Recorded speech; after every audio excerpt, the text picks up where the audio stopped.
Hi everyone, welcome to My Weight Live. We have a very special episode for you tonight with weight expert Dr. Judy Shiau about the 4 key components of a successful weight management journey. Before we get started, tell me in the comments where you're watching from and let us know if it's your first time joining us. Dr. Shiau, thanks so much for being here with us tonight. Thank you so much for inviting me. So you have this framework that I love called the 4 C's. Let's start there. Tell us, what are the 4 key components of a weight loss journey that's going to be successful over the long term? The 4 key components that I call the 4 C's are meant to help individuals who are trying to work on their weight have some type of framework. The 4 C's start off with the first C being compassion. Then it is change. Then it is commit. And finally, it is to connect. And you don't have to go in that order. And I'd love to go through with you how we kind of move through those 4 C's for an individual. All right, so the first C is compassion, and I think it's a lot easier to have compassion for ourselves with struggling with weight when we understand that obesity is a chronic condition. So tell us, what is important for the folks watching at home to understand about why obesity is a chronic condition? The reason it's so important to know about obesity as a chronic condition is that it tells an individual it's not their fault, that there are biological, hormonal reasons why somebody might be living in a bigger body, and weight management is hard, and as a chronic condition, it is probably one of the toughest conditions to treat. So another reason to have compassion for ourselves is that our food environment today makes it very difficult to manage weight over the long term. What do you want folks watching at home to know about our food environment, particularly the prevalence of ultra-processed foods? There's a lot of ultra-processed foods in our environment, and the fact is, a person who is trying to move forward in weight management has to acknowledge that there's a lot that's not within that individual's control. There's ultra-processed foods, but sometimes costs are an issue. And so it isn't easy to navigate, but potentially there could be some small changes that a person can do to help them manage weight. For instance, let's say somebody is exposed to commercials all the time, the habit being that I eat dinner, I go watch TV, and in front of TV, I have my snacks. And the snacks that show up on television happen to be those highly processed foods. But what if an individual says, okay, I'm going to still watch TV after dinner, but I go to the bedroom? And perhaps the habit of having those snacks are lessened because now you're in the bedroom and you don't really want to eat in bed and have all those crumbs everywhere. So I know a lot of people beat themselves up and say, if I just had more willpower, I'd be able to be successful. What do you want people to know about willpower? Willpower could be rephrased as skill power, meaning that if you can build those skills that happen in those situations where you're saying, where's my willpower? And practice those skills, then you'll be beating yourself up less. All right, so let's give a specific example on that. Let's say that my biggest challenge is I come home from work at 5 o'clock and I head straight to the refrigerator and I think, man, if I just had more willpower, this wouldn't be an issue. How could I use skill power in that situation? One of the simplest techniques to trying to manage your behaviors in those situations is to simply take a moment and pause and reflect. We call that the wait, W-A-I-T. What am I thinking? What am I thinking in that moment? Am I hungry? Am I really having true stomach hunger? Or is it more mouth hunger? Is it emotional hunger? And just taking that pause allows us to just figure out what it is that we truly need. Sometimes it is true hunger. And if you could see the patterns that you're doing on a regular basis, then perhaps you can pre-plan. So you open the refrigerator and at eye level are those pre-chopped vegetables instead of the cookies that are just sitting there. So you do everything that you can to make it more environmentally successful for you, that you do the health behaviors that you're looking for. So when we interviewed you several years ago, you talked about making the healthy choice the easy choice. And I think what you're talking about with the refrigerator, the healthy snacks at eye level, that is kind of making the healthy choice the easy choice. What are some other ways that you help your patients make the healthy choice the easy choice? We kind of call it the renovate your environment. What if a person is looking at adding activity to their day? Well, why not put it so that your sneakers are right by the door ready for you when you come back from work and you're tired and you're thinking, oh, do I really want to go for that 10-minute walk? But the sneakers are there. Why not do that? It could be, for instance, the pattern is I drive home from work and I always pass by the same old fast food place and it's so tempting. Perhaps now it's doing a different route. And by doing that different route, you're not exposing yourself as much. So sometimes it really takes a bit of reflection about what it is that's leading us towards those health habits that have just become ingrained or second nature, and a bit of reflection and analysis, but in a kind, compassionate way, which is why that C is so important. So really what you're describing is kind of, again, another pause. Let me look at my habits that are kind of the most challenging, the ones that are holding me back, and think about how I can approach it differently. So let's go back to that snacking at night conversation that we were having. Would you suggest that perhaps someone doesn't keep tempting foods in the house? Is that another way to kind of renovate our environment in a way that can help us be more successful? Absolutely. The problem is sometimes individuals in the house also are there and they have preferences too. And that requires then a bit of a conversation. And things that can be negotiated, for instance, is if your partner or your child appreciates a certain snack that isn't great for your own situation, is to maybe purchase the snacks for them that they like but that you don't. Or they put it in an area where, it's not visible. Right? Or they have those snacks at times that don't coincide with times that you are together. So it's not an easy thing to do. It does take practice, that's the skills. And it does take some negotiation and some good, compassionate discussions with the people that you're living with. So you mentioned not keeping tempting snacks or tasty food visible. And I was just reflecting this past Halloween. We had some candy out, and I never normally think about candy. But when I had to walk by it in the kitchen every day, I found myself thinking about it a lot. Is that something that you hear from your patients as well? Absolutely. And then the other thing would be, well, why not put something else there?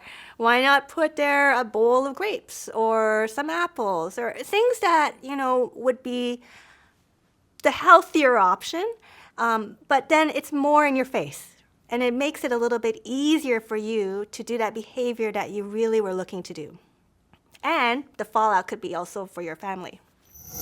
We're going to pause here and do our trivia question. Folks, if you answer our question tonight, you'll get our awesome guide for building a healthy breakfast, which has some delicious recipes, all for free. You just have to answer our trivia question, which is, true or false, vitamin D helps the body absorb calcium and is often associated with sunlight. Is that true or false? Put your best guess in the comments, and you will get that breakfast guide delivered to your Facebook Messenger inbox. And folks, if you can think of any friends or family members who might find this show helpful, please tag them in the comments so they can tune in too. We know that our thinking can play a big role in our weight management journey.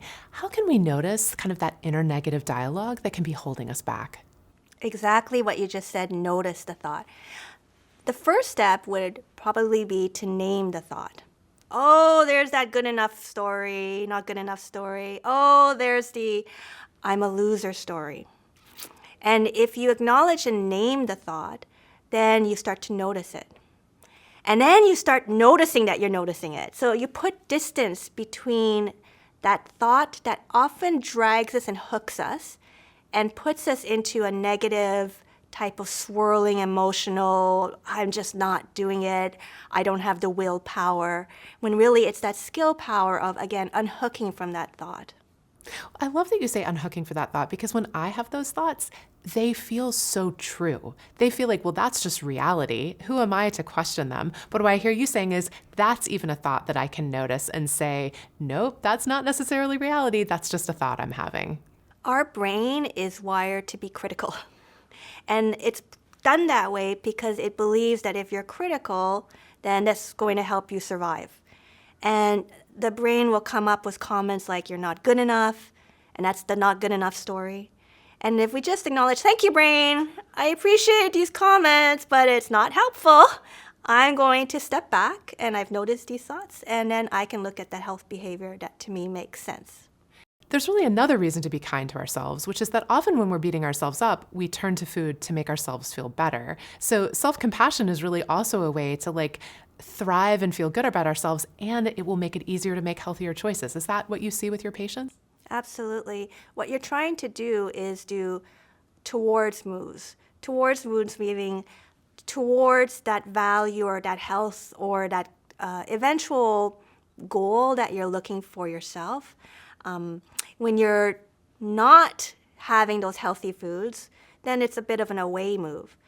But even if there's an away move, sometimes it's hard to get back on track. And that's why that compassion component is very important, because it's completely normal behavior to come off track. The hard part is getting back on track. So the towards moves of health behaviors is more possible if you're able to unhook from that thought. I'll give you an example about how thoughts don't drive our behaviors. So if I were to say to myself, I can't do this, I can't do this. For instance, I could say, I can't raise my hand. I can't raise my hand, I can't raise my hand, and I'm gonna raise my hand. That thought was there, but I'm still able to do the behavior. Oh, that's a great point. So it's kind of a reminder we can disregard the thought and still move towards what we are trying to do. Exactly. So do you encourage your patients to use CBT? And if so, can you give us an example where CBT can be helpful? One that I enjoy and I even practice for myself, and it's called dropping anchor. What we can try right now, if you're open to it, is a dropping anchor exercise. What I will give as an example for myself is the anxiety of going through an interview and being filmed. And when that happens, perhaps my first reaction is to run away. But because I'm trying to give more information and build on healthy strategies for people who are trying to manage their weight, I'm going to put myself out there. So how do I do that? So dropping anchor has an acronym, and it's called ACE. A is to acknowledge the feelings that you have. Then C is to come back into your body. And then E is to engage. Often enough, people get so caught up in a cycle of anxiety or whatever frustration or the thoughts that are dragging them down. But if they can acknowledge those thoughts and then come back into their body, meaning that, let's say I'm just sitting here, I put my feet to the floor, I put my hands on my lap, I move my shoulders a bit, move my neck, I can actually feel my body. And I start feeling unhooked from that anxiety. And then I go looking into your eyes, and I'm engaging with you. I start looking at my environment. I look at the lights, the shadows, listening to the sounds, and that allows me to move forward. Oh, I love that, because I think a lot of times anxiety is something that drives people towards food, kind of looking to assuage that anxiety. Are there other emotions or situations where you find your patients see dropping anchor to be helpful? Absolutely. It doesn't necessarily have to be anxiety. It could be sadness. It could be anger. And it could be those unhelpful thoughts that our brain shouts at us, because those are the things that will just make a person stuck and beat themselves up. So if they do the dropping anchor exercise, it allows them to unhook from either the thoughts or the emotions that are preventing them to do those behavioral goals that they were hoping to do.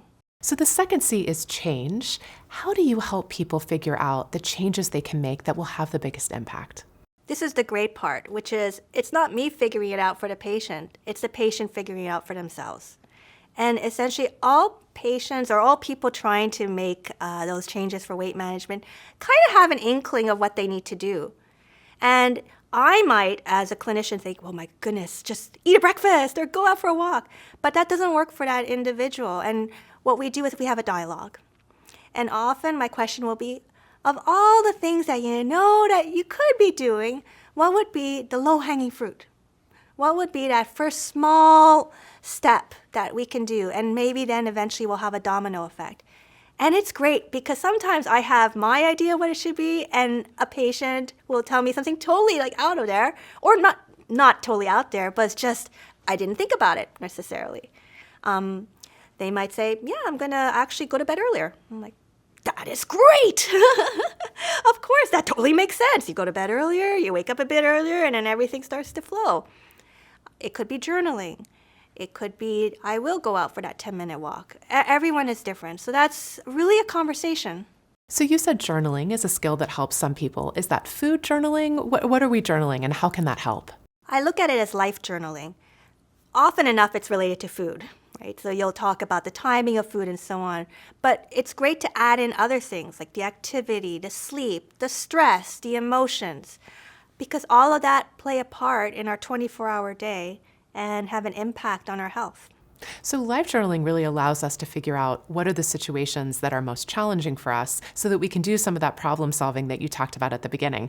Oh man, it's when I'm driving home from work and I pass fast food that is the hardest for me. Maybe I need to take another route home. So is that how we're using life journaling to kind of figure out what our challenges are? I actually ask my patients to, when they journal, to view it like a curious scientist, because sometimes people don't want to journal because they don't want to see what's happening. And I don't want them to feel like it's a negative experience. What I want them to see is a growth experience. And if they journal, it's to just look at it with curiosity and see what happened during that day or that week and see the patterns, what worked and what didn't. And it's amazing how for some, it just starts to be that eye-opening, wow, I could do this a little bit differently. And again, that helps makes the change. So it's curiosity, not judgment, Correct. which is how we're looking at things. Mm-hmm. What are some of the common challenges you see your patients facing when they're on a weight management journey? A common challenge is that negative self-talk. And another common challenge is being able to continue the health behaviors that they're trying to do. And again, that's where the compassion comes in. Another challenge is to stop thinking about losing weight all the time. It's hard to do because many people have had this journey that's been going on for a long, long time, and they've always been told that they must reach a certain number, you must keep on losing that weight, versus living your life. And I really try hard, even though we're a weight management clinic, to not make it all about the weight. Make it more about living. And getting to a certain weight probably would be a little bit lower than where you started at, but we can't control that. And how can you have the best and healthiest life that you can maintain and sustain? And that weight will fall somewhere. So it's more about having a healthy, happy life as opposed to reaching some arbitrary number on the scale. Correct. Definitely, we don't try to get people to a BMI of 25. That does not make any sense at all. So we know that strength training is important as we age, and it's also really important when we're trying to lose weight and maintain that weight loss. Is strength training something you encourage your patients to do, and about how often are you suggesting they do it? Exercise is important. Physical activity, movement, having less sedentary time. The issue then is what is that a patient can continue. And I absolutely do believe strength training is important. But I think the literature is all over the place in terms of how much is needed. So I generally go with the philosophy of you need about 150 minutes, sometimes up to 300 minutes per week of activity. And that can be thrown out any way that you want during that week because everybody has different lifestyle patterns. But I do emphasize having a little bit of resistance training. So we're hearing a lot about the importance of eating enough high-quality protein. Is this something you encourage the people you work with to do? Absolutely. This is why I'm so lucky to have a team of dietitians with us. It's true that when people lose weight, they do lose a bit of muscle mass. And the way to alleviate that or prevent as much muscle mass as can be lost is to make sure you have adequate nutrition and the activity portion. But there's always going to be a bit of muscle mass loss. When we do our programs, typically, I would think we're anywhere between at 80 to 90 grams of protein that we try to coach people to do, but that's not always achievable. And so essentially, you're just trying to, again, have the best choices for that individual that's sustainable. In case you're just joining us, we're here with Dr. Judy Shiau talking about the 4 key components to a successful weight loss journey. And we're giving away our guide to creating delicious, healthy breakfasts with some recipes if you answer our trivia question, which is, true or false, vitamin D helps the body absorb calcium and is often associated with sunlight. Is that true or false? Put your best guess in the comments and you will get that breakfast guide delivered to your Facebook Messenger inbox. Dr. Shiau, can the medications that someone is taking actually be holding them back from reaching a healthier weight? This is one of the reasons why connecting, which is one of my C's, with a physician is important. It is true that there are some medications out there that can cause weight gain, certain antipsychotic medications, certain blood pressure medications. insulin for people who are treated for diabetes. The fact is, though, sometimes you need those medications. But if there's an alternative, having a clinician overlook your medications and see if there's any changes that could help. So what about family history? Can our genetics play a big role in determining our weight? Genetics are a huge component in terms of what happens to a person's weight. There's a saying where they say genetics loads the gun and the environment pulls the trigger. And I would say genetics accounts for at least 50, probably more, up to 60, 80% of the variability of what we see when people try to do a weight management treatment option. And that explains why some people, what I call, are super responders to some type of treatment and non-responders to other. It's a difficult thing to know that your genes play a huge role with weight. And I think sometimes that discourages people. But ultimately, we have to thank our bodies for being there to try to help us survive, because those genes are there to hold on to the calories so that you're a super survivor in case there's a huge famine going on. But in the case of the world that we live in, that's not necessarily what's happening. The gene situation is important because I think that at least alleviates the shame and blame that people often put themselves through. Why isn't this working for me? What am I doing wrong? You're not doing anything wrong. You have a genetic predisposition towards holding weight, and we have to acknowledge that. So can not getting enough sleep make us vulnerable to weight gain? Absolutely. I think that is a component of lifestyle management that people completely forget. And sleep is a huge part of our day. It could be up to a third of our day. And we know that if you don't get adequate sleep and you're tired during the rest of the day, what are you going to do? You're going to reach for those higher caloric items to try to revive yourself. So sleep hygiene, stress management, all of those play a huge role in terms of weight. So many people feel like I have to change my body and then I can feel good about myself. In your experience, how does feeling good about who we are now enable better well-being, better health, and maybe even more success on our weight loss journey? This is where we start looking at outcome goals versus process goals. So outcome goals is when, for instance, people say, I want to be this weight so that I can, it could be more physically active, meet my partner, be rich, be famous. The thing about outcome goals is they're not guaranteed. What is within our control are the process goals, which are the behavioral goals that we do during our journey in terms of trying to get to that outcome goal. And to do that, it's nice to sprinkle values and appreciate what you're doing during that journey. For instance, if one of my values is self-care, and I go through the process of health changes. I put those vegetables at eye level. I put away the snacks or don't bring them into the house that are high caloric. Then not only do I think of it as just an automated action, I value it. I look at it as, this is me doing self-care. It could be my value is travel and more adventure. Let's say my value is adventure. Then for me to put those vegetables at eye level is for me to kind of get healthier so that I can go on an adventure. So I sprinkle those values with all those actions, and that's part of my journey because that outcome goal isn't guaranteed. So really what you're talking about is identifying why am I trying to reach a healthier weight, or why am I trying to improve my health, and tying that back to keep myself motivated even when it gets hard, even when it's the month 3 of trying to eat more vegetables and I'm really sick of it. You're really suggesting that someone go back to, why am I doing this in the first place? Exactly. It turns out that it's really linked to our values-based system, and we talk about that as values-based behavioral change. So you said that you try to encourage the people you work with not to focus on that number on the scale. Are there alternative measures of success or better health that you like people to think about? When we look at an individual's health success, everybody has a little bit of a different profile. But in general, things to think about are energy levels, strengths, mood, your relationships, how you feel. Those are so important on a day-to-day basis. not the scale that you stand on.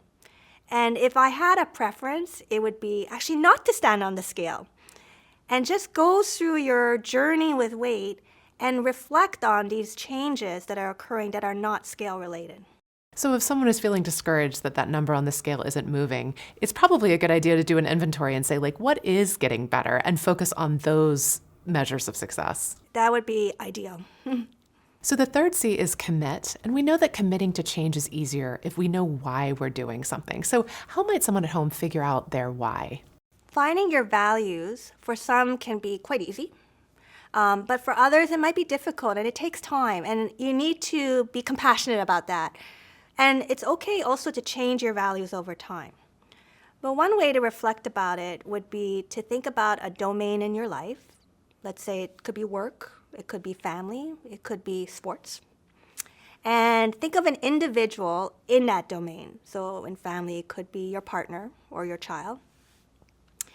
And then pose the question of, let's say 10 years from now, there's a documentary. And in that documentary, they interview that person. How would you like to show up in that interview? And it's amazing how that can bring out values of caring, giving, patience, energy. It's just that those things show up. Now, when you know what those values are, what you can do is see if you can pepper it through your day, like flavor and savor it through your day. If, for instance, you try a value out and it doesn't seem to fit, that's okay. It's just like if you wear a new pair of shoes and in the beginning it seems great, but then you're walking around and like, oh, this is not fitting well. Then you get another pair of shoes. Hopefully you can return the old ones. So let's say that the value that is important to me is service. How might you suggest I pepper that throughout my day? How can I put that in practice? Let's say you are going through your day and the action is, I opened the door for an individual. You are putting into practice that service to others. It could be saying thank you, because not everybody says thank you nowadays. It could be actually giving a compliment to an individual. And it's amazing with acknowledging that and putting it into practice, how that can actually improve your day and move you forward on these health behaviors.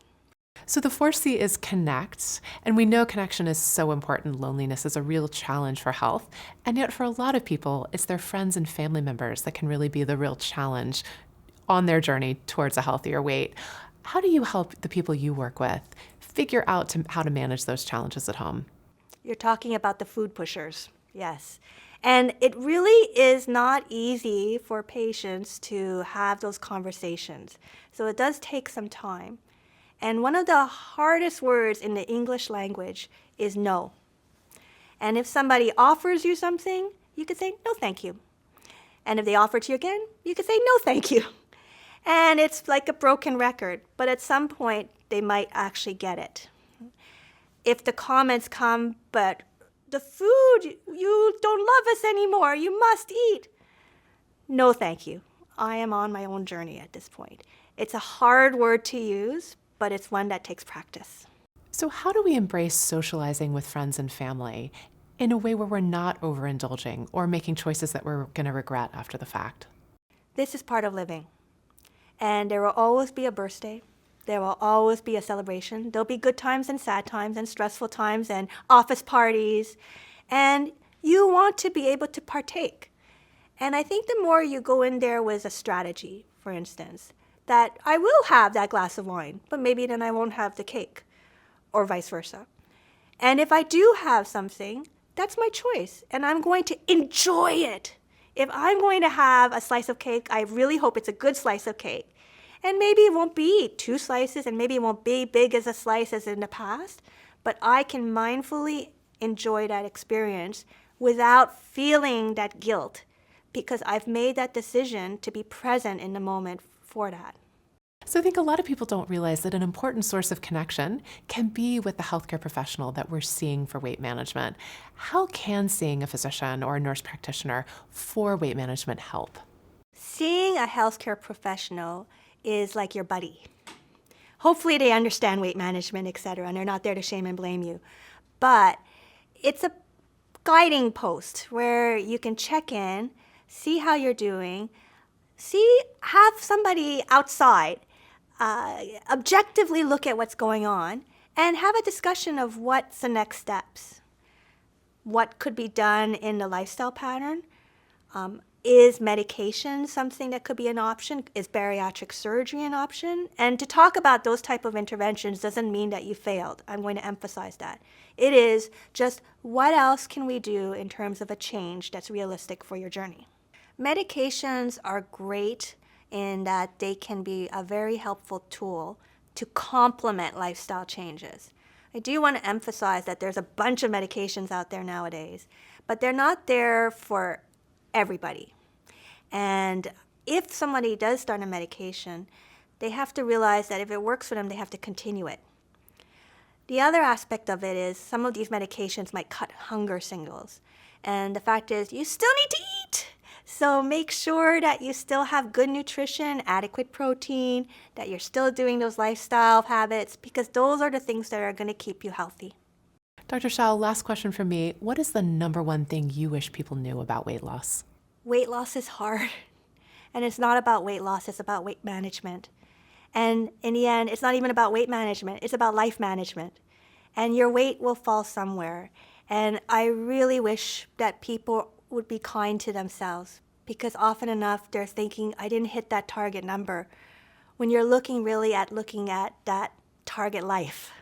So true and so inspiring. Thank you so much for joining us tonight, Dr. Shiau. This has been a wonderful conversation. Thank you for inviting me. And a big thank you to everyone watching at home. We so appreciate you being here and chatting with us in the comments. Before we go, here's the answer to our trivia question. True or false? Vitamin D helps the body absorb calcium and is often associated with sunlight. The answer is true. If you didn't get to answer the trivia question, but you'd still like that breakfast guide, just leave a comment for us and tell us what you thought of the show. We will be back to you with a new episode in a few weeks. Until then, please stay safe and take good care. Good night.